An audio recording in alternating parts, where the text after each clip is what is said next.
هو الله الذي لا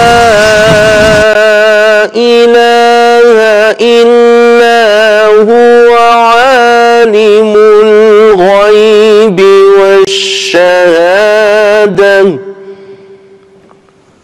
هو الرحمن الرحيم.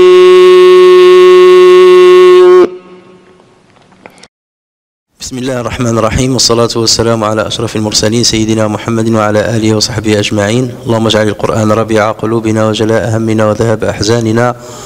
اللهم ذكرنا منه ما نسينا وعلمنا منه ما جهلنا وارزقنا تلاوته آناء الليل وأطراف النهار. Aujourd'hui, nous allons commencer le commentaire d'une nouvelle sourate, la 93e sourate dans l'ordre des sourates du Coran. Il s'agit de sourate Ad-Duha qui précède sourate Ash-Sharh que nous avions expliqué. Donc cette sourate, Allah Azza wa Jalla dit Bismillah ar-Rahman ar-Rahim Wad-Duha wal-Layli idha saja ma wadda'aka rabbuka wa ma qala. Par le jour montant et par la nuit quand elle couvre tout, ton Seigneur ne t'a ni abandonné ni détesté. وَلَلْآخِرَةُ خَيْرٌ لَكَ مِنَ الْأُولَى. La vie dernière t'est certes meilleure que la vie présente. وَلَسَوْفَ يُعْطِيكَ رَبُّكَ فَتَرْضَى. Ton Seigneur t'accordera ses faveurs et alors tu seras satisfait. أَلَمْ يَجِدْكَ يَتِيمًا فَآوَى وَوَجَدَكَ ضَالًّا فَهَدَى وَوَجَدَكَ عَائِلًا فَأَغْنَى. Ne t'a-t-il pas trouvé orphelin, alors il t'a accueilli? Il ne t'a-t-il pas trouvé égaré, alors il t'a guidé? Ne t'a-t-il pas trouvé pauvre, alors il t'a enrichi? فَأَمَّا الْيَتِيمَ فَلَا تَقْهَرْ وَأَمَّا السَّائِلَ فَلَا تَنْهَرْ وَأَمَّا بِنِعْمَةِ رَبِّكَ فَحَدِّثْ. Quant à l'orphelin donc, ne le maltraite pas. Quant au demandeur, ne le repousse pas. Et quant au bienfait de ton Seigneur, proclame-le. Alors, la traduction, comme on va le voir au fur et à mesure, c'est une très mauvaise traduction qui ne reflète pas tous les sens des mots en arabe, et ça on le dit assez souvent. Alors on va commencer comme d'habitude par la carte d'identité de cette sourate, en commençant par l'intitulé de la sourate. Il y a deux titres qui ont été donnés à cette sourate, sourate Ad-Duha ou bien sourate Wad-Duha, en reprenant tout le premier verset. Sourate Ad-Duha, c'est un titre qui a été donné par plusieurs exégètes tels que Al-Farra, rahimahullah, qui est mort en 207 de l'Hégire, Al-Nasa'i, qui est mort en 303 de l'Hégire, Ibn Hazm, qui est mort en 320, l'imam Razi, qui est mort en 327, l'imam Al-Wahidi, qui est mort en 468, ainsi que Ibn Atiyya Al-Andalusi, qui est mort en 546 de l'Hégire. Pour ceux qui l'ont intitulé Sourate Wad-Duha, avec le waw de l'Qasam, avec le waw du sermon, il y a le cas de Abd al-Razzaq al-San'ani, qui est mort en 211 de l'Hégire, l'imam al-Bukhari, l'imam Ibn Hajar al-Asqalani, l'imam al-Suyuti, ainsi que l'imam Ibn Jarir al-Tabari, qui est mort en 310 de l'Hégire. Sauf qu'on n'a pas un récit qui remonterait à un des compagnons du prophète sallallahu alayhi wa sallam s'agissant du titre de cette sourate. Donc on ne connaît pas un récit qui remonte jusqu'à l'époque du prophète sallallahu alayhi wa sallam et qui aurait donné un titre bien particulier à cette sourate. C'est pour cela que ce ne sont que les exégètes qui ont donné ce titre-là. Et comme à l'instar des autres sourates, on reprend souvent le premier terme ou bien le premier verset, voire le premier terme qui est cité et mentionné dans cette sourate. S'agissant de l'ordre de révélation, selon la majorité des savants, c'est la 11e sourate à être révélée, juste après sourate Al-Fajr et juste avant sourate Al-Inshirah, celle qu'on a vue. Alam nashrah laka sadrak, d'ailleurs, on l'a dit la dernière fois, ces deux sourates sont considérées comme jumelles, sourate Ad-Duha et sourate Ash-Sharh, puisqu'elles abordent le même sujet et ils s'adressent au même personnage, à savoir le prophète Mohammed sallallahu alayhi wa sallam. On considère que ce sont des sourates, ainsi que sourate Al-Kawthar, des sourates spécifiques au prophète sallallahu alayhi wa sallam. Alam nashrah laka, donc là je s'adresse au prophète sallallahu alayhi wa sallam. Ici aussi, ma wadda'aka, ton Seigneur ne t'a pas abandonné, donc il s'adresse au prophète sallallahu alayhi wa sallam, Inna a'tainaka al-Kawthar. Donc les trois sourates là parlent et s'adressent exclusivement au prophète sallallahu alayhi wa sallam. C'est pour ça qu'on dit que ce sont les sourates du prophète Mohammed sallallahu alayhi wa sallam. Les savants s'accordent unanimement à dire que c'est une sourate mécoise. Comme on a dit, comme c'est la 11e sourate à être révélée, donc elle a été révélée très tôt dans la vie du prophète sallallahu alayhi wa sallam en tant que messager. S'agissant maintenant de la raison de la révélation, plusieurs récits concordent pour parler d'une même raison pour laquelle cette sourate a été révélée. L'imam al-Bukhari ainsi que l'imam Muslim rapportent sur Jundub radiyallahu anhu que le prophète sallallahu alayhi wa sallam est tombé malade. Et donc pendant un certain moment, bien pendant 2 jours, il fut alité, il ne sortait pas. Et c'est alors qu'une femme parmi les polythéistes, Mushrika, est venue le voir. Et il lui a dit, Ya Muhammad, ma ara illa anna shaytanaka qad tarakak. Je vois que la seule explication que je peux donner à ton état, parce que tu es malade, c'est que ton démon t'a délaissé. Parce que, comme vous le savez, les Qurayshites accusaient le prophète sallallahu alayhi wa sallam d'être en contact avec les démons, d'être en relation avec les démons, et c'est eux qui lui enseignent le Coran. Ils savaient pertinemment que la parole coranique n'émane pas de lui, parce que c'est une parole qui est très profonde, qui a un sens qui dépasse de loin le sens des paroles de l'être humain, et c'est pour cela qu'il l'accusait de travailler avec des démons. Donc il lui a dit, voilà, ton démon t'a délaissé. Et donc c'est suite à cette moquerie, à cette accusation, qu'Allah Azza wa Jal a révélé cette sourate pour dire Ma wadda'aka rabbuka wa ma qala. Ton Seigneur ne t'a pas abandonné et encore moins détesté. Ma wadda'aka wa ma qala, en réponse à la moquerie de cette femme. Ibn Jarir al-Tabari, qui est un grand exégète du Coran, rapporte sur Shaddad radiyallahu anhu, en compagnie du prophète sallallahu alayhi wa sallam, que Jibril alayhi salam a tardé une fois de venir au prophète sallallahu alayhi wa sallam.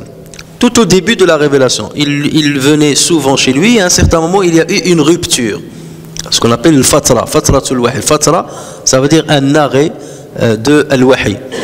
Et donc, comme il ne venait pas, le prophète sallallahu alayhi wa sallam en a parlé, donc il a commencé à être peiné.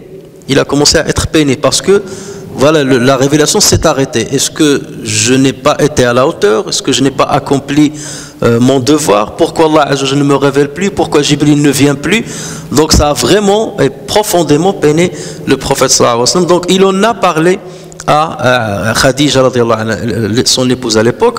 Alors certains disent que c'est elle qui lui a dit La ara illa anna rabbaka qad wadda'aka aw qalak. Je ne vois que peut-être que ton Seigneur t'a délaissé ou t'a abandonné. Et d'autres récits disent que c'est le prophète sallallahu alayhi wa sallam qui lui a dit. Il lui a dit mon Seigneur m'a délaissé. Et il lui a dit elle est allée dans le sens contraire. Elle lui a dit non, elle ne te délaissera pas. Mais les narrateurs disent que c'est peu probable que ce soit le prophète sallallahu alayhi wa sallam qui ait dit ça, mon Seigneur m'a délaissé, parce que le prophète sallallahu alayhi wa sallam avait une confiance totale en Allah Azza wa Jal. Et il est peu probable aussi que Khadija radiyallahu anha l'aurait dit, parce que c'est la même femme qui quelques mois auparavant, lorsque le prophète sallallahu alayhi wa sallam a reçu la première fois la révélation et que le prophète sallallahu alayhi wa sallam est venu et descendu de la grotte de Hira apeuré, c'est elle qui l'a rassuré. Il lui a dit par Allah, tu es quelqu'un qui est généreux vis-à-vis des généreux, tu aides ceux qui sont dans la nécessité, et ton Seigneur ne peut te donner que du bien. Donc une femme qui a dit ces paroles-là ne peut pas quelques semaines après, ou là quelques mois, voire après, dire l'inverse de ce qu'elle a dit, dire que ton Seigneur t'a délaissé et t'a abandonné ou détesté. Parce que le qala, comme on va le voir, c'est détester. Donc c'est impossible de penser que ce soit Khadija radiyallahu anha qui aurait dit cette parole, mais en tout cas ça a été rapporté par Ibn Jarir al-Tabari. En revanche, il y a un troisième récit qui est rapporté par Ibn Abi Shayba, par At-Tabarani ainsi que par Ibn Mardawayh sur Khawla radiyallahu anha. Et Khawla était une domestique du prophète sallallahu alayhi wa sallam. Elle était au service du prophète sallallahu alayhi wa sallam.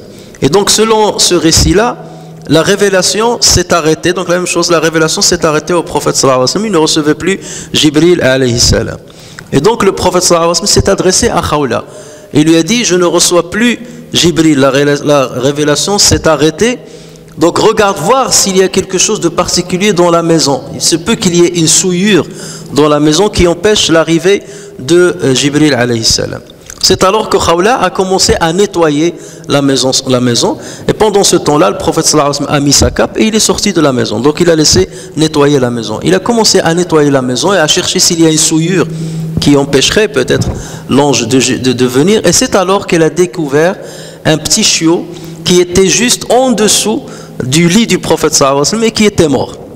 Un petit chien qui était en dessous du lit du prophète sallallahu alayhi wa sallam mort. Alors, j'ai trouvé certains récits qui disent que le chien appartenait à Al-Hassan et Al-Hussein, mais nous savons très bien que le prophète sallallahu alayhi wa sallam interdisait d'élever des chiens, si ce n'est pour se protéger ou pour ra' ou pour protéger, se protéger, c'est-à-dire en cas d'insécurité. Donc ce récit-là, est-ce qu'il est, il est valide ou pas, authentique ou pas, Allahu a'lam, mais en tout cas ça a été dit par certains exégètes. En tout cas, c'était un petit chien, un petit chiot qui est rentré dans la maison du prophète sallallahu alayhi wa sallam. Peut-être qu'il était malade. Il s'est réfugié en dessous du lit du prophète sallallahu alayhi wa sallam et c'est là où il est resté, il est mort. Donc lorsqu'il a trouvé ça, donc le prophète sallallahu alayhi wa sallam étant revenu, il l'a mis au courant. Et c'est là où il a dit sors-le de la maison, donc ils l'ont jeté à l'extérieur. Et après, Jibril est descendu, et c'est là où Jibril serait venu donc révéler Surat Ad-Duha. Alors, Ibn Hajar al-Asqalani rahimahullah, il authentifie ce hadith. Il dit que ce hadith-là, l'entrée du chien à l'intérieur de la maison et que Jibril n'est pas venu, c'est un hadith qui est authentique. Néanmoins, ça ne peut pas pour lui être la raison de la révélation de cette surah. Donc peut-être que ça s'est arrivé dans d'autres circonstances où le prophète sallallahu alayhi wa sallam attendait l'arrivée de Jibril alayhi salam et il n'est pas venu.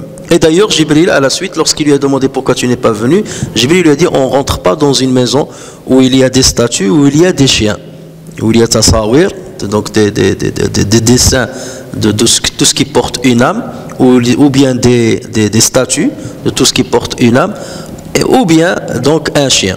Et voilà pourquoi donc il est interdit aux musulmans d'élever un chien à l'intérieur de sa maison. Il peut le prendre uniquement s'il a du bétail pour le garder, ou bien un chien de chasse, mais dans ce cas il le laisse à l'extérieur, ou pour le garder, ou bien pour une nécessité, comme par exemple ça peut être le cas d'un aveugle qui va être guidé, ou bien par un chien qui sera à son service. Alors le plus probable, c'est que c'est la parole de la femme polythéiste qui soit la raison de cette révélation. Et d'ailleurs, dans certains récits, il est dit que cette femme n'est autre que Jamil, l'épouse de Abu Lahab. Et c'est d'ailleurs là que Allah Azza wa Jal, c'est-à-dire elle a fustigé dans surat Tabbat Yada Abi Lahab wa Tab ma aghna anhu yasla naran ذات لهب وامرأته حمالة الحطب, donc en référence à cette femme-là qui n'arrêtait pas de critiquer, de se moquer et d'injurier le prophète sallallahu alayhi wa sallam. Donc ce qui est le plus probable, c'est que ce soit la parole de cette femme-là qui accusait le prophète sallallahu alayhi wa sallam d'être en rupture avec le démon qui le possédait, qui serait à la base de la révélation de cette surah. Et pour ceux qui considèrent que le récit selon lequel Khadija radiyallahu anha aurait dit au prophète sallallahu alayhi wa sallam ton Seigneur t'a délaissé, ils disent qu'il ne l'a pas dit dans le sens de tashaffi, il ne l'a pas dit, elle a dit seulement, elle a dit peut-être que ton Seigneur t'a délaissé. Mais ceux qui avancent justement cet argument pour renforcer ce récit n'ont pas forcément raison, comme je viens de dire. Alors de quoi parle cette sourate? Cette sourate, elle commence déjà par un serment. Allah Azza wa Jal jure par la journée montante et il jure par la nuit qu'il n'a pas délaissé le prophète sallallahu alayhi wa sallam et qu'il ne l'a pas détesté. Ça c'est la première partie. La deuxième partie, il lui promet des faveurs. extraordinaire. ولسوف يعطيك ربك فترضى وللآخرة خير لك من الأولى ولسوف يعطيك ربك فترضى. Ensuite, il lui fait rappel de certains bienfaits par lesquels il l'a comblé. ألم يجدك يتيما, t'as-t-il pas trouvé orphelin, فآوى وجدك ضالا فهدى وجدك عائلا فأغنى. Et il termine la quatrième partie, il lui fait l'injonction d'être bienfaisant avec ceux qui ont besoin. فأما اليتيم فلا تقهر. Donc ne repousse pas l'orphelin, ne repousse pas celui qui vient te poser une question. Donc là, comme quelque part manifestation de ta reconnaissance pour ce que j'ai fait pour toi, de ce qui a été cité dans la troisième partie.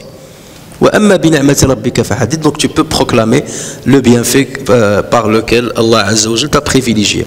Donc voici les 5 parties de cette, dont parle, les 5 parties dont parle, ou les 5 sujets dont parle cette surah. Alors commençons par les 2 premiers versets. Wad-duha wal-layli idha saja. Par le jour montant et par la nuit quand elle couvre tout. Alors bien entendu la traduction n'est pas forcément la meilleure. C'est donc une surah qui commence par un sermon. Le waw, c'est waw al-qasam. Wa duha. Comme lorsque tu dis wallahi ou bien tallahi ou billahi, les termes là, le waw, ta ou le ba, ils sont faits pour al-qasam. Donc Allah Azza wa Jalla commence par jurer par ad-duha. Ad-duha c'est quoi? En arabe, ad-duha c'est un moment de la journée. C'est le moment où le soleil se lève bien de l'horizon. Au moment où le soleil se lève à l'horizon, là c'est le lever du soleil, shuruq. Lorsqu'on parle de shuruq, c'est au moment où le soleil montre son sourcil au niveau de l'horizon. Ensuite le soleil monte, et à un certain moment, lorsqu'il monte un petit peu avant d'arriver au zénith, c'est là où on parle de ad-duha. Avant, donc lorsqu'il est juste à l'horizon, lorsqu'il monte à peine à l'horizon, on parle de shuruq. Donc duha c'est un moment plus tardif que shuruq et moins tardif que le zénith, lorsque le soleil arrive à son apogée au milieu, fait kabidi sama, au milieu du ciel. Donc c'est un moment qui est bien précis. Et parce qu'il y a cette précision là, donc on est en droit de se poser la question pourquoi Allah Azza wa Jalla a juré par duha. Il aurait pu jurer par le fajr, comme il l'a fait dans Surat al-Fajr, wal fajri wa layalin al-ashr, ou il aurait pu jurer par la journée, wan nahari idha tajalla, comme il l'a fait dans une autre sourate, wan nahari idha tajalla, par toute la journée. Mais non, il fait référence à un moment bien précis de la journée, ce qui montre qu'il y a une sagesse derrière cela, comme on va le voir. Et justement, il y a certains savants qui ont dit duha, c'est toute la journée. Ils ont duha, c'est toute la journée. On leur a dit pourquoi. Ils ont dit parce que dans le deuxième verset, il dit wal-layli idha saja, par la nuit lorsqu'elle couvre. Donc ce qui s'oppose à la nuit, c'est la journée. Donc duha pour eux fait référence à la journée, et ensuite ils parlent de la nuit, deux qui s'opposent. Mais dans ce cas, on leur a rétorqué, mais il aurait pu dire wal-nahari idha tajalla wal-layli idha yaghsha, comme il l'a fait ailleurs. Non, on ne peut pas dire que c'est la journée. Et d'ailleurs, au niveau étymologique, ad-duha, c'est bel et bien ce moment-là, bien précis. Et d'ailleurs, nous savons très bien qu'il y a une prière qu'on appelle la prière de duha. Et cette prière, donc là, commence dès lors que le soleil se lève à peu près à une hauteur d'un rumh. Alors, c'est un lance, à peu près 1,5 mètre de l'horizon. C'est en ce moment-là qu'on parle de duha, et ça continue cette prière-là continue jusqu'à avant le zénith. On parle de la prière de duha. Mais le moment-là précis, c'est au moment où, c'est à peu près 20 minutes après le lever du soleil, après le shuruq, après l'apparition du sourcil, comme on dit hajib shams, après l'apparition du sourcil, ou de l'arc, le premier arc du disque solaire. Donc le plus probable c'est que Allah Azza wa Jalla parle de duha, de ce moment précis, et non pas de la journée. Wa duha wal layli, donc et par la nuit, idha saja. Saja, c'est un verbe saja, c'est un verbe qui est polysémique, qui a plusieurs significations, 3 significations. Saja veut dire sakana, il s'est calmé. Donc par la nuit qui se calme ou qui s'est calmé. La deuxième explication, ghatta, envelopper, couvrir. Donc je jure par la nuit qui couvre. Et la troisième signification, c'est azlama. Azlam, ça veut dire il est devenu très obscur. Donc je jure par la nuit qui s'obscurcit. Donc voilà trois significations du verbe saja. Et là, ça nous montre que Allah, si Allah a choisi ce verbe-là et il n'a pas choisi un autre, c'est bel et bien pour une sagesse déterminée, comme on va le voir. Parce qu'Allah ajoute dans une autre sourate, il jure par la nuit en disant Wal-layli idha yaghsha. Donc ça c'est un autre verbe. Ici il a dit saja. Yaghsha, il a utilisé le présent, le mudari'. Ici saja, il a utilisé le passé. Ça on verra lorsqu'on abordera la sourate Al-Layl. Alors concernant la première signification, on dit en arabe laylatun sajiyah. En arabe, laylatun sajiyah, ça veut dire une nuit calme où il n'y a pas de vent.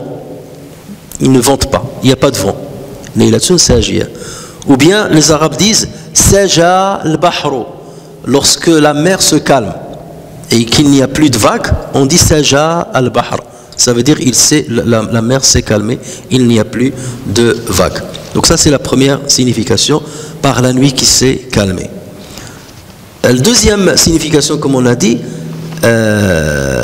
idha azlam, c'est-à-dire qu'il s'est obscurci. L'imam al-Farra, rahimahullah, qui est mort en 207 de l'Hégire, dit saja veut dire c'est obscurci, azlama. Et Ibn Abbas radiallahu anhu interprète ce verset d'ailleurs en disant que Allah azza wa jalla jure par la nuit lorsqu'elle couvre le monde par son obscurité. Par son obscurité, donc elle s'obscurcit et en même temps elle couvre, c'est la troisième signification, elle couvre par son obscurité, elle fait dissiper la lumière, elle enveloppe la lumière et l'obscurité va prendre le dessus sur la lumière. Et d'ailleurs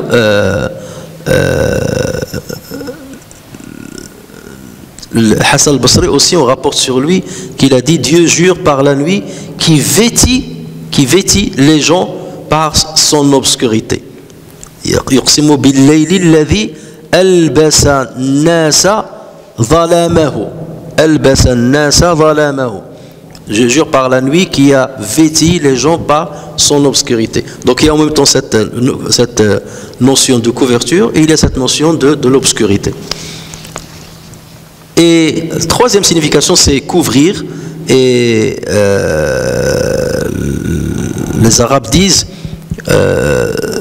Saja al-Mayyita. Saja al-Mayyita. Il a couvert le mort. Lorsqu'on couvre le mort, on dit un tel Saja al-Mayyita, il a couvert le mort.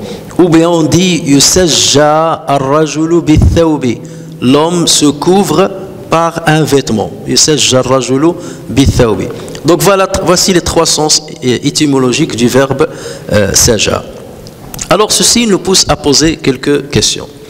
La première question, pourquoi dans Surat Al-Layl, la 92e Surat qui vient juste avant, dans l'ordre des Surat, qui vient juste avant Surat Al-Duha, Allah Azza wa Jal jure par la nuit et ensuite il jure par le jour. Qu'est-ce qu'il dit? Il dit Wal-layli idha yaghsha wan-nahari idha tajalla. Il commence par la nuit et ensuite il parle du jour. Dans cette sourate, il commence par une partie du jour, Ad-Duha, et ensuite il parle de la nuit, Wal-layli. Donc déjà, on a dit les verbes ne sont pas pareils. Wal-layli idha yaghsha. Yaghsha, ça veut dire il couvre. Donc yaghsha ne peut avoir qu'un seul sens, qui couvre. Alors que saja a trois sens, dont yaghsha. Donc voilà, donc ici saja a plus de sens que dans Surat Al-Layl. Mais dans Surat Al-Layl, il commence par la nuit, et ici il commence par une partie du jour. Pourquoi? C'est pas le fruit d'un hasard, c'est qu'il y a une sagesse derrière ça. En fait, dans Surat Al-Layl, parmi les raisons de révélation, on parlera de ça, c'est que Allah Azza wa Jalla est en train de vanter le mérite de Abu Bakr as-Siddiq. فَأَمَّا مَنْ أَعْطَى وَاتَّقَى وَصَدَّقَ بِالْحُسْنَى فَسَنُيَسِّرُهُ لِلْيُسْرَى. Saddaqa, c'est Abu Bakr as-Siddiq. C'est lui qui a cru au message du prophète sallallahu alayhi wa sallam. Saddaqa bil-husna, ça fait référence à Abu Bakr as-Siddiq. Donc là-bas, Allah Azza wa Jalla, dans Surat al-Layl, il parle de Abu Bakr as-Siddiq. Et dans cette Surat al-Duha, il parle de qui? De Muhammad sallallahu alayhi wa sallam. Donc, et c'est pas la même chose. Abu Bakr as-Siddiq, il a commencé par être mécréant. Et ensuite, il a embrassé l'islam. Le prophète sallallahu alayhi wa sallam a toujours été croyant, n'a jamais été mécréant. Il cherchait, il savait qu'il y a un créateur, il réfléchissait là-dessus, il méditait dessus, jusqu'à ce qu'Allah Azza wa Jalla lui a donné le message. Mais il ne s'est jamais prosterné, il n'a jamais adoré de statue. Jamais, ou des idoles. Contrairement à Abu Bakr as-Siddiq. Donc Abu Bakr as-Siddiq, quelque part, a été dans l'obscurité de l'égarement et de la mécréance, et ensuite, il est entré dans la lumière de la guidance islamique. Donc voilà pourquoi la sourate qui le concerne a commencé par l'obscurité, par l'Layl, et ensuite il a abordé An-Nahar, dans l'ordre chronologique de sa guidance. En revanche, le prophète sallallahu alayhi wa sallam a toujours été dans la lumière de la guidance. Il n'a jamais commis de péché, et il n'a jamais adoré une quelconque divinité, si ce n'est Allah Azza wa Jalla, mais il ne pouvait pas l'identifier, jusqu'à ce qu'Allah Azza wa Jalla s'est identifié à lui. Donc là, la sourate a commencé d'emblée par une partie de la journée et il n'a pas parlé de la nuit. Ça, si on considère que la nuit fait, avec son obscurité, fait référence à l'égarement, fait référence à la mécréance. Et c'est vrai, il y a une partie de ça. Parce que lorsqu'on parle de yukhrijuhum mina adh-dhulumati ila an-nur, il les fait sortir des ténèbres vers la lumière. Les ténèbres se trouvent en général dans la nuit et le nur se trouve dans la journée. Donc voilà, en voyant ça, donc déjà ça permet d'avoir cette concordance. La deuxième chose qu'on peut remarquer, c'est que Surat al-Layl est suivie immédiatement de Surat al-Duha. Surat al-Layl, elle parle de Abu Bakr as-Siddiq. Surat al-Duha, elle parle du prophète sallallahu alayhi wa sallam. Il n'y a pas d'intermédiaire entre deux. C'est comme si Allah Azza wa Jalla est en train de nous montrer la proximité entre Abu Bakr as-Siddiq et le prophète sallallahu alayhi wa sallam. Il n'y a personne entre eux. C'est l'homme le plus proche du prophète sallallahu alayhi wa sallam. Voilà pourquoi lorsqu'on a dit au prophète sallallahu alayhi wa sallam, quelle est la personne que tu aimes par-dessus tout, il a dit Aïcha. Et il a dit ensuite qui? Il a dit son père, Abu Bakr. Elle, c'est parce que c'est son épouse. Donc forcément, son amour doit être encore plus grand que celui de son père. Et d'ailleurs, s'il s'est marié avec Aïcha, c'est parce qu'il aimait Abu Bakr as-Siddiq. Donc il voulait avoir un lien très étroit avec lui. Il voulait quelque part qu'il ait, il espérait avoir une descendance dont le grand-père serait Abu Bakr Siddiq. Le prophète, c'est ce qu'il espérait, que je sois le père d'un enfant et que Abu Bakr soit son grand-père. Donc ça ne peut se faire que si je me marie avec sa fille Aïcha radhiyallahu anha. Donc là, je les ai mis à proximité dans ces deux sourates. Et ça, là aussi, ça montre la sagesse de l'ordre des sourates tel qu'on le voit aujourd'hui dans le Coran. La deuxième question qu'on peut poser, à quoi fait allusion le Ad-Duha? Fait allusion à quoi le Ad-Duha? Et pourquoi Allah Azza wa Jalla a cité plutôt Ad-Duha, plutôt que la journée, que le Nahar, comme il l'a fait dans d'autres sourates? Al-Layl fait, comme on l'a dit, référence aux ténèbres, à l'obscurité, aux ténèbres. Et dans les circonstances de la révélation de cette sourate, il fera référence à quoi? Il fera référence à l'arrêt de la révélation. Parce que, rappelons-le, la raison de la révélation de cette sourate, c'est que la révélation a stoppé à un certain moment, il s'est arrêté à un certain moment. Donc, si la révélation n'a pas lieu, c'est comme si on est dans l'obscurité. Le prophète sallallahu alayhi wa sallam recevait de la lumière, de la révélation, et à un moment, ça s'est arrêté. C'est comme si les choses ont basculé vers l'obscurité. Il a basculé de la lumière du jour vers l'obscurité de la nuit. Donc, al-layl idha saja, ça fait référence à l'arrêt de la révélation. Et d'ailleurs, saja, ça veut dire, on a dit, ça s'est calmé. Et c'est ça, la révélation était forte, elle venait, et à un certain moment, elle s'est arrêtée, elle s'est calmée. Donc voilà le terme saja, le verbe saja, pourquoi il a été utilisé plutôt que yarsha. Yarsha, ça veut dire couvrir. C'est la première chose. La deuxième signification qu'on a dit, les ténèbres, c'est le dolma. Saja, ça veut dire adlam, qu'il est devenu obscur. Et justement, lorsque la révélation s'est arrêtée, l'obscurité va reprendre le dessus. Il y avait la lumière de la révélation, elle s'est arrêtée, l'obscurité a commencé à reprendre le dessus. Là, on parle bien entendu d'une période bien précise de la vie du prophète sallallahu, parce qu'aujourd'hui, maintenant, la révélation, elle est terminée, elle est là déjà. Alors qu'à l'époque, elle n'est pas achevée, elle venait de commencer, elle venait de débuter. C'est comme s'il a donné un peu de lumière, ensuite elle s'est arrêtée. Donc c'est pour ça, en donnant cette concordance, on comprend dans ce cas, ad-duha, ce que cela veut dire. Ad-duha, c'est quoi? C'est la reprise de la révélation. C'est la reprise de la révélation. Vous allez dire, parce que ça fait référence à la lumière. Et وكذلك أوحينا إليك روحا من أمرنا ما كنت تدري ما الكتاب ولا الإيمان ولكن جعلناه نورا نهدي به من نشاء من عبادنا. Nous avons fait de ce Coran, de la révélation de ce Coran, un nour, une lumière qui guide ceux que nous choisissons parmi nos serviteurs. Donc, Duha fait référence à la révélation.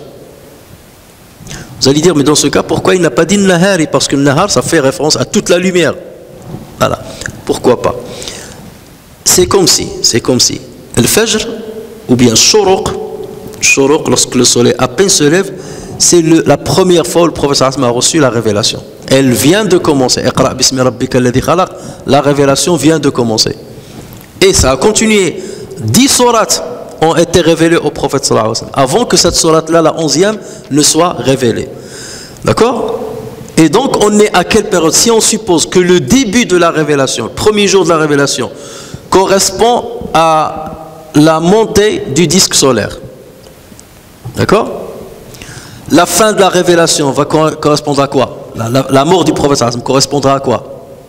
Au coucher du soleil. Au coucher du soleil. Donc 10 soirs ont été révélés. Donc là on va se situer où? On est encore au début. Donc ça se situe, lorsque le soleil vient à peine de se lever, ça se situe au moment de Duha. Donc c'est comme si la révélation, c'est la journée, toute la journée. Et Duha, c'est le début de la journée. D'accord? Et ça coïncide avec les 10 sourates qui ont été révélées. Et c'est pour ça qu'Allah n'a pas juré par le Fajr. S'il a juré ici par le Fajr, c'est comme s'il fait référence au début de la révélation. La première fois que la révélation a été donnée. Alors que ce n'est pas le cas ici. Ça ne veut pas dire pour autant que dans Surat al-Fajr, lorsque Allah jure par le Fajr, cela signifie ce que je suis en train de dire. Mais je parle du contexte qui a été choisi. Allah Azza wa Jal donc a donné cette métaphore. Voilà. Donc Duha, c'est ce moment précis. Wad-duha wal-layli idha saja. Donc je jure par cette lumière qui a rejailli après qu'elle se soit accalmée pendant une certaine période, et se soit arrêtée pendant une certaine période. Wal-layli idha saja. Donc maintenant elle va reprendre. Et dans ce cas-là, qu'est-ce qu'on comprend? On comprend que Allah Azza wa Jal est en train de faire une annonce indirecte au prophète sallallahu alayhi wa sallam. C'est quoi cette annonce? Cette reprise de la révélation correspond à Duha. D'accord? Et Duha, ce n'est que le début de la journée. Et la journée, toute la journée, c'est ta prophétie. Ça veut dire que ta prophétie va durer encore longtemps. Elle va durer encore longtemps. Tu n'es qu'au début. Et ça veut dire que la révélation va continuer. Comme le soleil va continuer à monter dans le ciel, la révélation va continuer à monter. Donc tu n'es pas à la fin de ta prophétie. Ce n'est que le début de la révélation. Donc là, ça a pour objet de rassurer le prophète sallallahu alayhi wa sallam.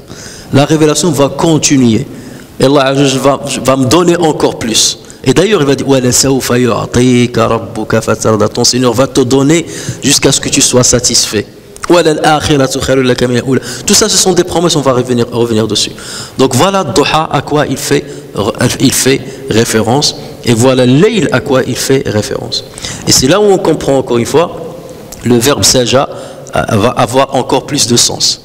Parce qu'il a 3 sens. La calmie, alors que lorsqu'il avait dit Yarsha, c'est seulement la couverture. La calmie parce que la révélation s'est arrêtée.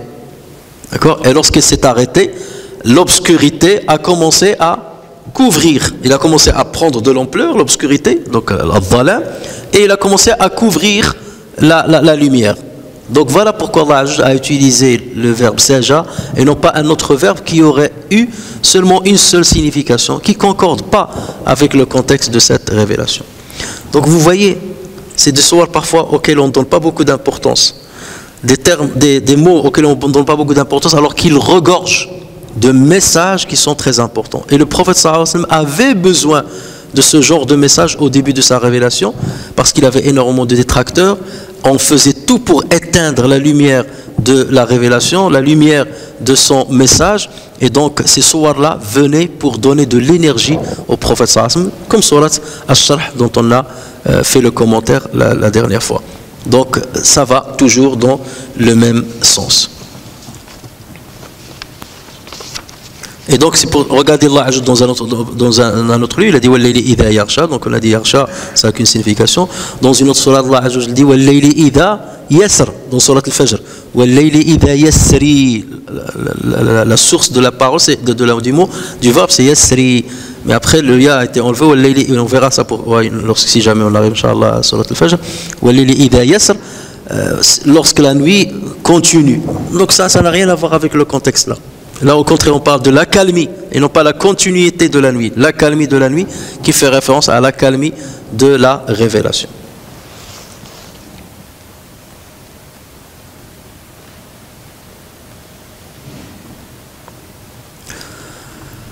Donc, on comprend encore une fois pourquoi Dieu a juré par Ad-Duha et non pas par Nahar, parce que Nahar, ça fait toute la journée. Et dans ce cas-là, il aurait pu le faire et ça aura eu un bon sens. Mais le fait de dire Duha, c'est une bonne annonce pour le prophète sallallahu alayhi wa sallam que ça va continuer. Et il n'a pas juré par Al-Fajr, donc j'ai expliqué pourquoi.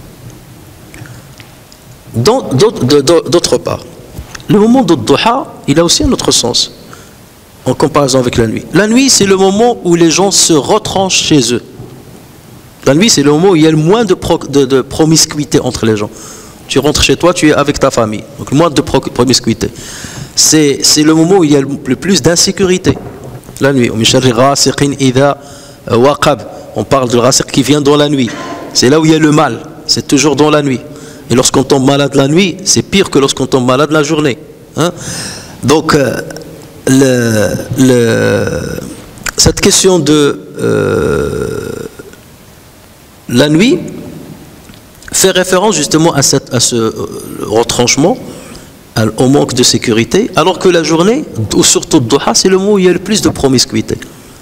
Le Duha, c'est le moment où tout le monde sort de chez lui pour aller travailler et pour vaquer à ses occupations. C'est le moment où on croise le plus de monde. Et d'ailleurs, vous le voyez, là où il y a les bouchons, le plus de bouchons, c'est à 8 h du matin. Si vous allez à Luxembourg, là, si vous allez à votre travail, c'est là où il y a le plus de bouchons. C'est là où la promiscuité est à son apogée. Après, dans la journée, ça se calme. Chacun entre dans son coin. Et après, si on rentre, ça dépend si je dois sortir à 5 h, à 6 h. Mais là où il y a le plus de promiscuité, c'est à Duha. Donc, Duha, c'est le moment où on est rassuré. On fréquente les gens, on ressent la chaleur de la promiscuité, on est rassuré, on est plus dans la sécurité parce que tout le monde, on est au plein jour et tout le monde nous voit, contrairement à la nuit. Donc là, c'est comme si Allah Azza wa Jal aussi rassure le prophète sallallahu alayhi wa sallam avec cette révélation-là. Je t'apporte la chaleur, je t'apporte la sécurité. Contrairement au moment dur que tu as passé pendant l'accalmie et pendant l'arrêt de la révélation où tu te sentais en insécurité. Et d'ailleurs, dans d'autres hadiths, le prophète sallallahu alayhi wa sallam est allé jusqu'à lorsque la révélation s'est arrêtée, il voulait se suicider. On a rapporté ça chez le Bukhari. Et ça ne diminue en rien la grandeur du prophète sallallahu alayhi wa sallam. Le hadith a été révélé sur le prophète sallallahu alayhi wa sallam et il a été authentifié. Enfin, le hadith a été authentifié par l'imam al-Bukhari. On ne peut pas remettre ça en cause. Et le fait de vouloir se suicider ne veut pas dire qu'on s'est suicidé. Mais le prophète sallallahu alayhi wa sallam, il se posait la question, pourquoi le message s'est arrêté? Qu'est-ce que j'ai fait de mal? Pourquoi je ne suis plus privilégié comme j'étais? Donc j'ai commis quelque chose. Donc vous imaginez la peine profonde dans laquelle il a sombré lorsque la révélation s'est arrêtée. Donc vous voyez encore une fois la pertinence du choix du terme ad-Duha plutôt qu'un autre terme. La troisième question maintenant qu'on peut se poser, c'est pourquoi Dieu a cité Ad-Duha qui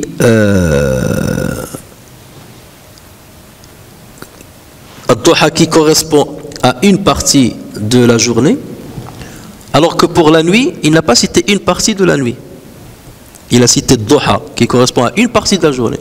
Et il a cité toute la nuit et non pas une partie de la nuit. Il aurait pu parler du moment où le soleil couche, ou parler lorsqu'on arrive au crépuscule de la nuit, ou lorsqu'on arrive au dernier tiers de la nuit. Non, mais il a parlé de la nuit toute entière. Parce que la force de la lumière n'est pas comme la force de la nuit. Lorsque tu as la nuit avec son obscurité, il suffit que tu allumes une seule torche et la nuit disparaît, l'obscurité disparaît. Une petite torche, tu fais disparaître les ténèbres. D'accord? Qui a plus de force? C'est la lumière qui a plus de force que l'obscurité. En revanche, lorsque tu as la lumière et tu ramènes l'obscurité, l'obscurité ne peut pas l'emporter sur la lumière. Un petit peu de lumière fait dissiper l'obscurité. Et beaucoup d'obscurité ne peut pas faire dissiper un peu de lumière. Donc c'est pour cela que, s'agissant de la lumière, il a parlé de Duha, même si c'est le moment où le soleil se lève un petit peu. Donc sa lumière n'est pas au plus fort de son intensité. Son intensité elle est encore faible. Mais cette petite lumière-là fait dissiper toute l'obscurité. Autrement dit, c'est comme si Allah Azza wa Jalla est en train de lui dire, avec ce que je t'ai révélé jusqu'à maintenant, le peu que je t'ai révélé maintenant, ça fait dissiper les années et les décennies et les siècles de ténèbres dans lesquels sombrait l'humanité en étant loin d'Allah Azza wa Jalla. Le kufr, l'égarement a duré longtemps, mais cette petite lumière seulement d'elle, partie de Duha, elle a fait dissiper l'obscurité. Voilà pourquoi il n'avait pas besoin de choisir seulement une partie de la lumière. Peu de lumière fait dissiper beaucoup de ténèbres, l'inverse n'est pas forcément vrai. Il faut faire disparaître complètement la moindre source de lumière pour que le ténèbre puisse envelopper. Sinon, il n'a aucune force. Donc voilà pourquoi il a choisi une part de la journée, une partie de la journée et non pas une partie de la nuit. وَالضُّحَى وَاللَّيْلِ إِذَا سَجَى مَا وَدَّعَكَ رَبُّكَ وَمَا قَلَى. Troisième verset. Ton Seigneur ne t'a ni abandonné ni détesté. مَا وَدَّعَكَ. Le verbe وَدَّعَ veut dire quitter, ou plus précisément veut dire aller faire les adieux à quelqu'un avant de le quitter. Al-wada', c'est lorsque tu dis wada'an, ça veut dire adieu. Hein? Wada'a, ça veut dire il est allé le voir, et ceci on l'utilise quand? On l'utilise lorsque quelqu'un va voyager. Il va partir longtemps, donc il va aller chez qui? Chez ses ennemis ou chez ses proches, pour leur dire au revoir. Il va aller chez les proches, il ne va pas aller chez l'ennemi pour lui dire au revoir, je vais voyager. C'est ça, ça se fait pas. Donc, Tawdi' al-wada', ça se dit à quelqu'un que tu aimes, à quelqu'un qui est proche. Tu vas le voir, tu dis, je suis venu pour te dire adieu, pour te dire au revoir. D'accord? Donc, c'est ça, wada'a. Wada'a, ça veut dire quitter. Est-ce que ce verbe-là a une portée péjorative? Non, il n'a pas. Au contraire. C'est pas péjoratif, parce que lorsque tu dis Tawdi', je vais te dire au revoir à un tel. Et si je lui dis, c'est que je l'aime. Et ce au revoir, c'est que tu vas t'éloigner à un certain moment. On n'a jamais vu quelqu'un, il va aller toquer chez son ami, salam alaykum salam, je suis venu te dire au revoir parce que je vais aller au travail, jusqu'à l'après-midi.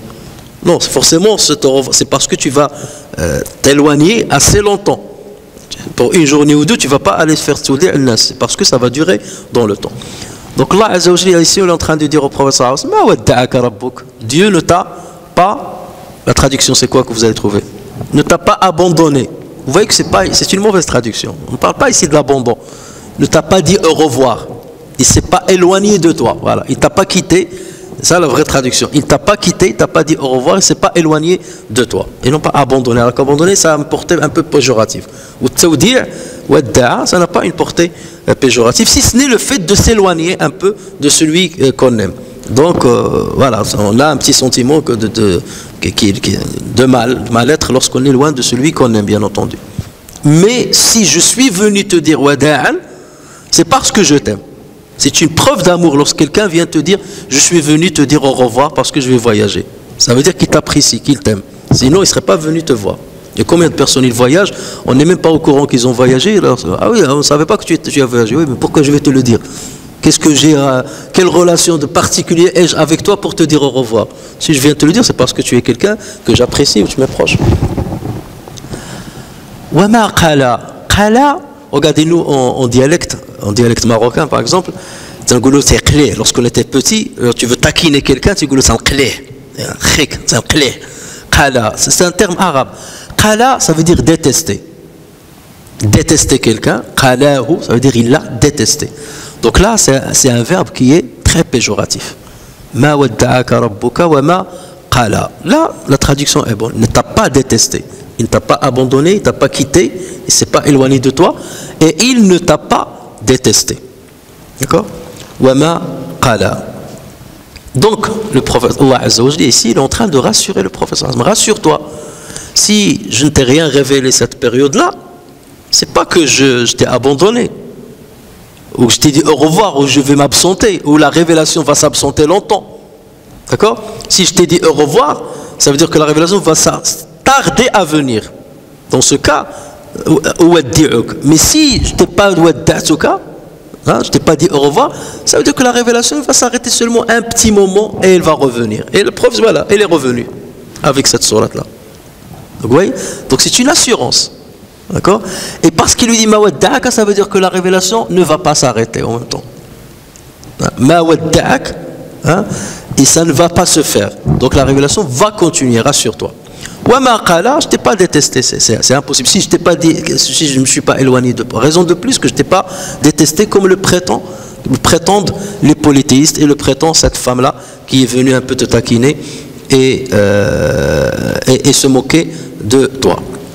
Alors, les savants ont divergé sur cette révélation-là qui s'est arrêtée. Combien de temps s'est-elle arrêtée? Ibn Jurayj, qui est un successeur, qui est né en 80 du Niger et qui est mort en 150 du Niger, dit que cela a duré 12 jours.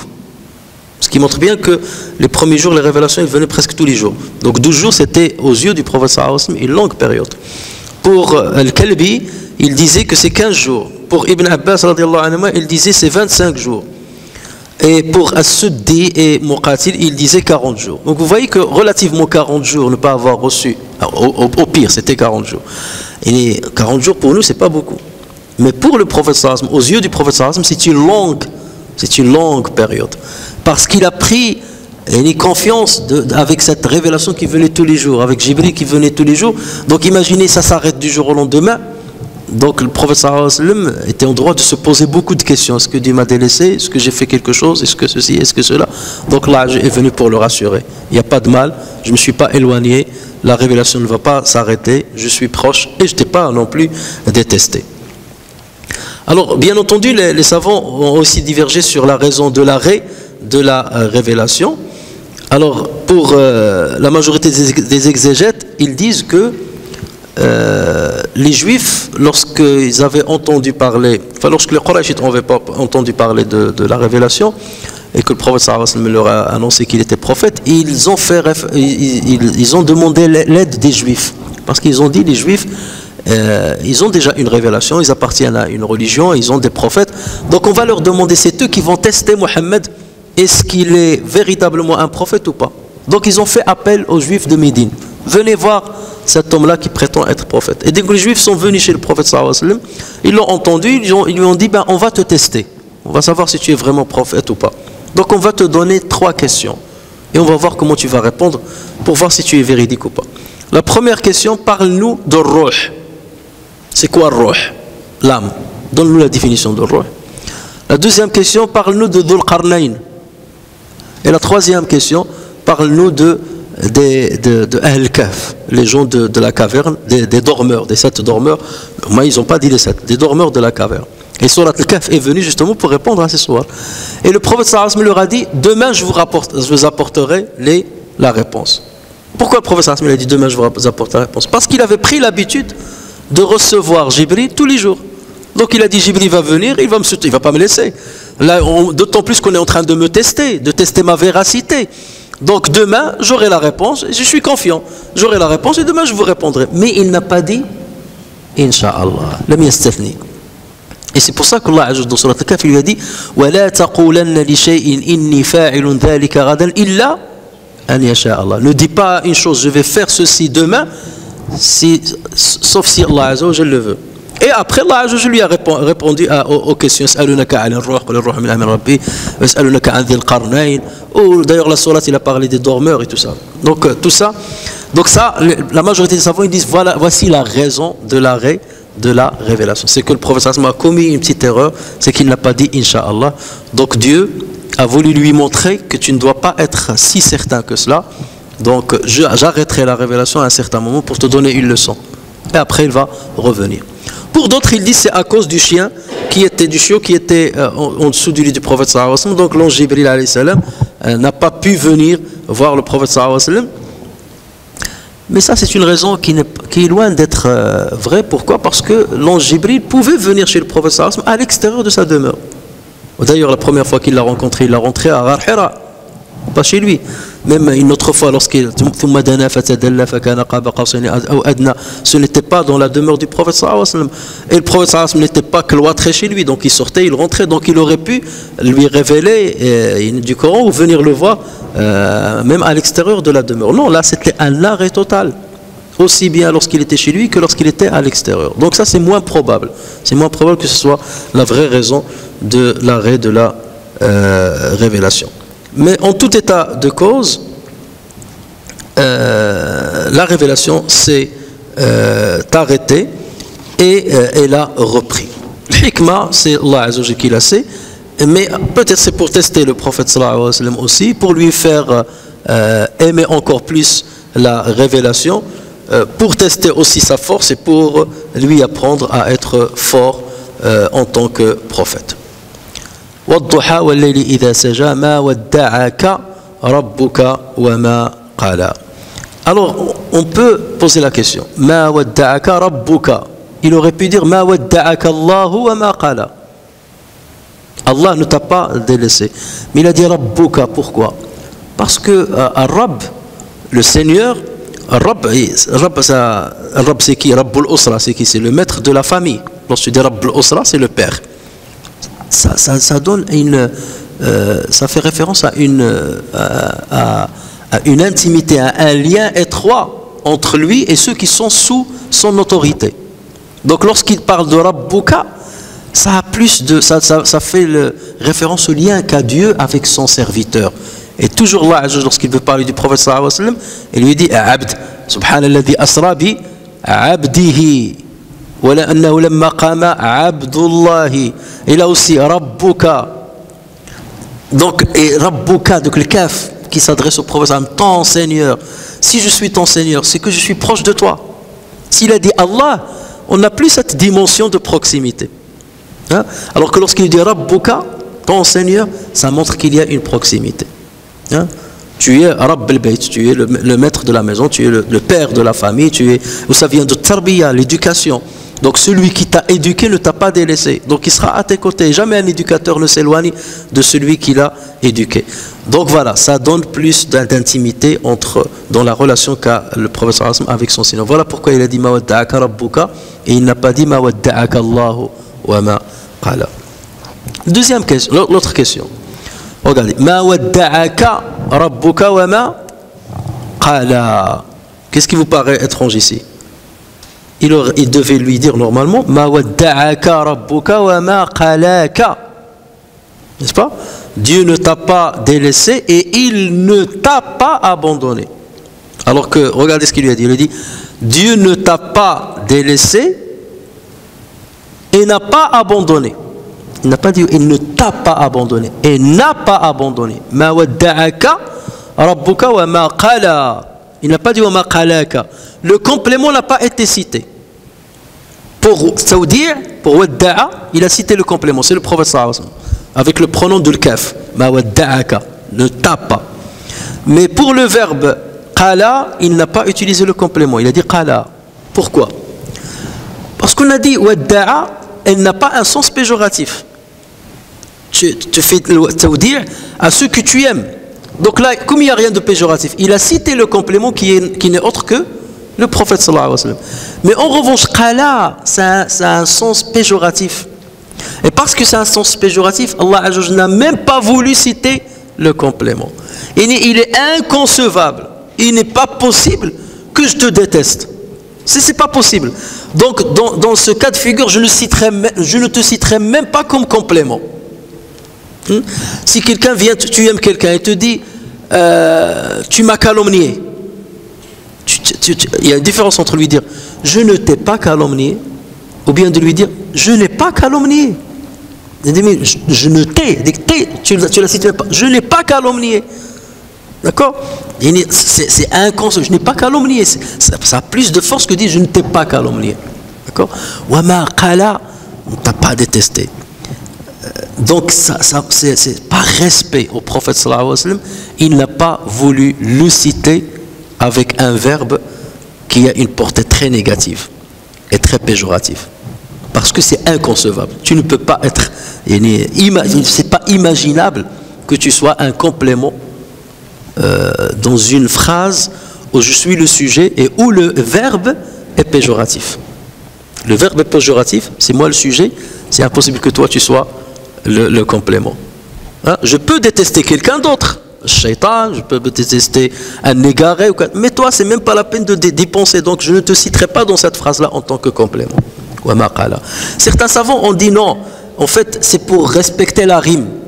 Lorsqu'on a Tuha, Saja, Qala, L'Oula, Tarda, Awa, Hada, Aghna.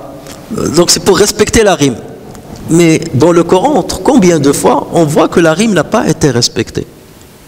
Et on ne respecte, dans le Coran, on ne respecte pas la rime au dépend du sens.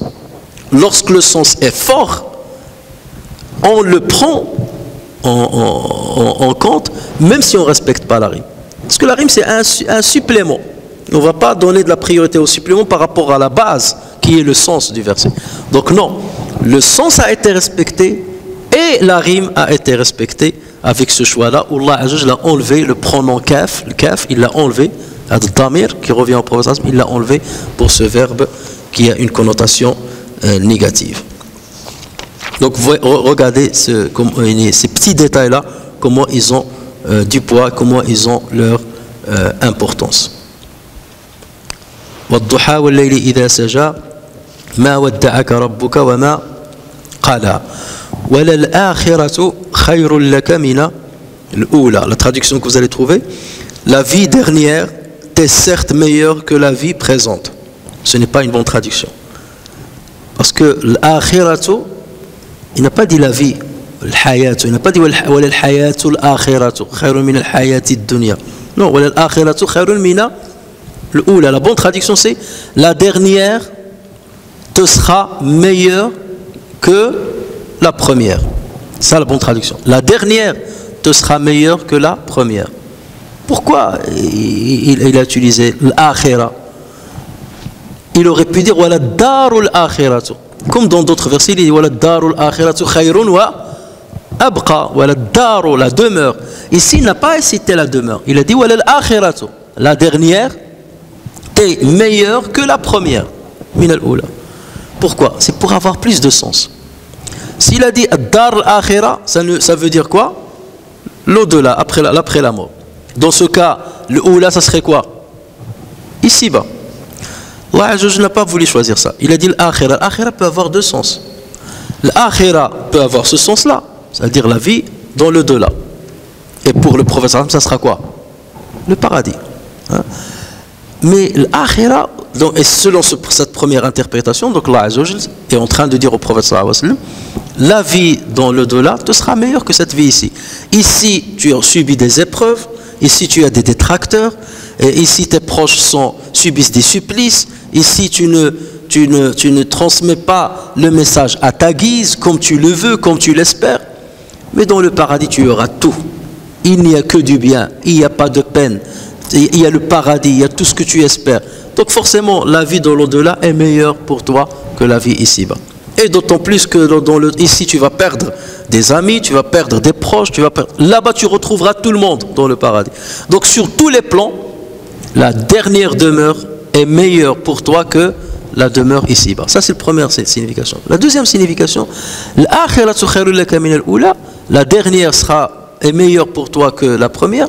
Ça peut référence tout simplement à la vie du prophète sallallahu alayhi wa sallam. Ça veut dire la dernière partie de ta vie ou la dernière partie de ta mission, hein, ou de ta vie du prophète sera meilleure que la première partie de ta vie ou la première partie de ta vie en tant que prophète ou que la première partie de ta mission. Donc c'est une autre assurance qu'Allah Azza wa Jalla est en train de donner au prophète sallallahu alayhi wa sallam. Ça veut dire, si tu es en train de vivre des difficultés aujourd'hui avec des détracteurs qui essaient de limiter et d'étouffer ton message, rassure-toi, la deuxième partie de ta mission, la deuxième partie de ta prophétie, la deuxième partie de ta vie va être meilleure que la première. Ça va aller en s'améliorant et non pas en régressant, donc rassure-toi. Et d'ailleurs, c'est ce qui est arrivé. Le prophète sallallahu alayhi wa sallam a immigré, donc ça montait, les difficultés montaient jusqu'à l'immigration. Après, le prophète sallallahu alayhi wa sallam, il a établi un état à Médine, il l'a emporté à Badr, ensuite il a conquis la Mecque, et ainsi de suite. Donc c'était que du positif. Donc justement, la dernière partie de la mission du prophète a été forcément meilleure que la première. Mais Allah Azza wa Jalla, il l'a annoncé depuis le début au prophète sallallahu alayhi wa sallam. Après 10 sourates révélées, il était en train de le rassurer, de lui dire: rassure-toi, patiente, endure, la suite va être meilleure que maintenant. Donc vous voyez, si Allah Azza wa Jalla avait dit la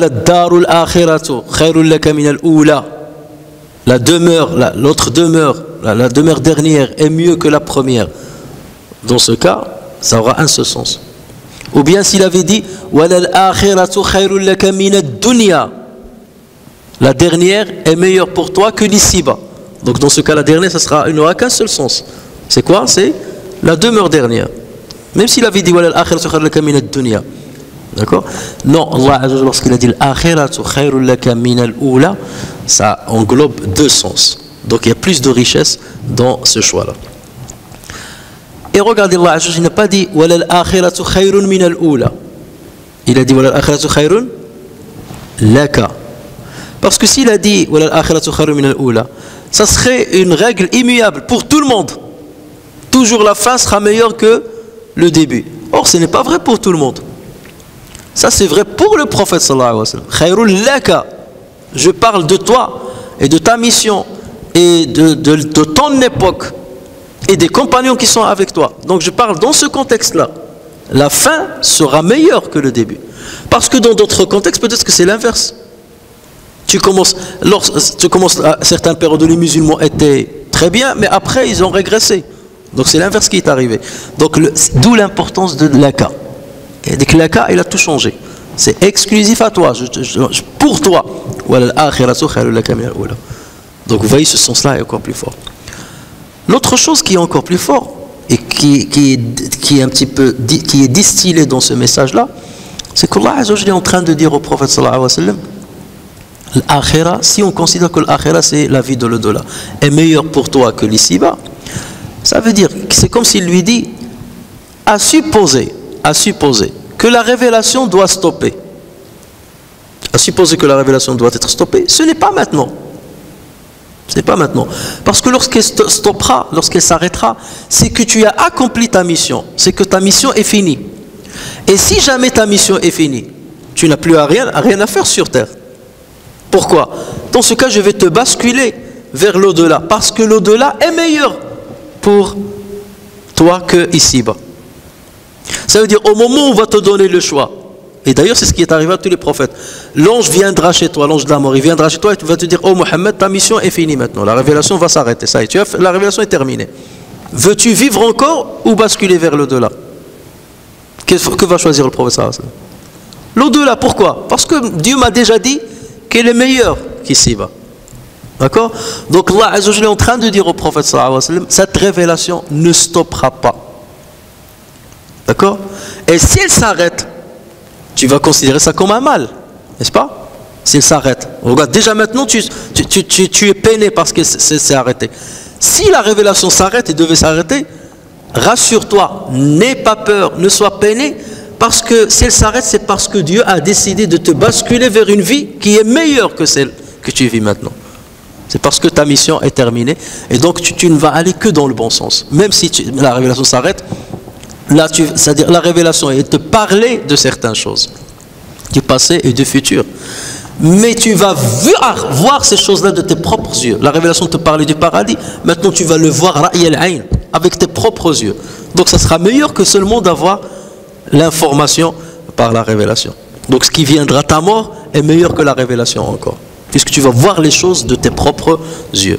Donc regardez ce message aussi qui est distillé dans ce verset-là. Walal akhiratu khayrun laka min al-ula. Sur tous les plans. L'au-delà, la dernière partie de ta vie, la mort, quelque part, qui va te basculer vers l'au-delà, ça sera meilleur que ce que tu reçois comme révélation maintenant. Donc il n'y a que du positif qui t'attend dans l'avenir. Donc voilà comment c'est par ces versets-là, et ceux qui vont suivre d'ailleurs, Allah Azza wa Jalla est en train d'alimenter le prophète sallallahu alayhi wa sallam avec une énergie importante qui va lui donner la sérénité, qui va lui donner la force, la détermination, la stabilité, la fermeté pour continuer son message. Et nous, en tant que musulmans, justement, on a besoin de ce genre d'assurance dans les difficultés que nous vivons. C'est pour ça que les difficultés que nous vivons, et c'est normal qu'il y ait des difficultés, c'est normal qu'on soit visé par d'autres, c'est normal qu'on ait des détracteurs et tout ça, ça ne doit pas perturber notre cœur, ça ne doit pas nous perturber pour autant, ça ne doit pas nous sombrer dans une peine, parce qu'on a une assurance de la part d'Allah Azza wa Jalla, même si ça ne concerne pas la deuxième partie de notre vie, au moins le paradis, où l'au-delà sera meilleur pour nous qu'ici-bas, mais encore faut-il qu'on fasse ce que le prophète sallallahu alayhi wa sallam a fait, ça veut dire endurer, patienter et continuer à œuvrer dans le bon sens et rester ferme dans ta position, dans tes décisions, dans ta foi, dans tes convictions. Tu ne laisses pas s'ébranler par les attaques des uns et des autres, et tu vis dans une certaine sérénité parce que tu sais que ce qui t'attend sera meilleur que ce que tu as perdu. نفعني الله وإياكم بالقرآن الكريم وبحديث سيد الأولين والآخرين وغفر الله لي ولكم ولسائر المسلمين سبحانك اللهم وبحمدك نشهد أن لا إله إلا أنت نستغفرك ونتوب إليك سبحان ربك رب العزة عما يصفون وسلام على المرسلين والحمد لله رب العالمين.